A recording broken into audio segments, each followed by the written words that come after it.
मैं उन्होंने समझता रहा कि ये बंदा सारी रात शराब पीता रहता होएगा तो सवेरे आके बदमाशियां करता, लोगों के नाल बदतमीजियां करता जी, जो मुँह चाहता है गल कह देता है। मतलब मेरा एक तासर जिहड़ा शुरू का सी वो अहमद बशीर साहब के हवाले नाल इस तरह का सी।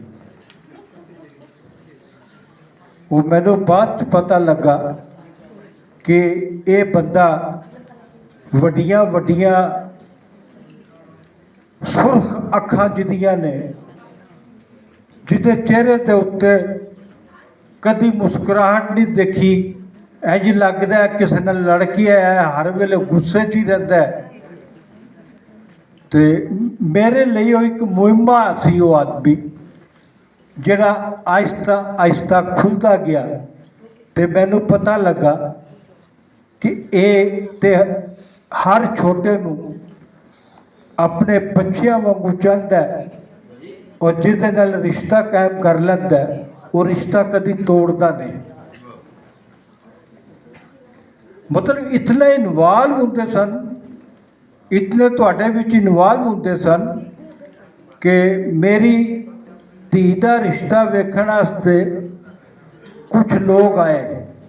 मैं ते मेरी बीवी ने कहा कि सानू ये लोग चंगे लगे ने ते इन्हां दे घर सानू जाना चाहिए।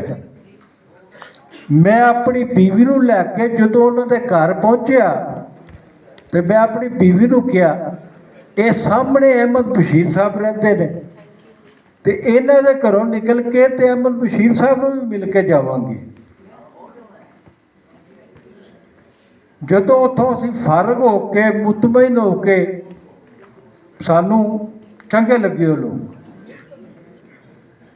मैनू अहमद बशीर साहब ने कहा तू अपनी बुढ़ी के नाल अचानक आ गया है, खैर है? मैं क्या चाचा जी ए नाल तुहाडे हमसाए रहिंदे ने, ये साडे घर आए सन साडी धी दा रिश्ता वेखण वास्ते।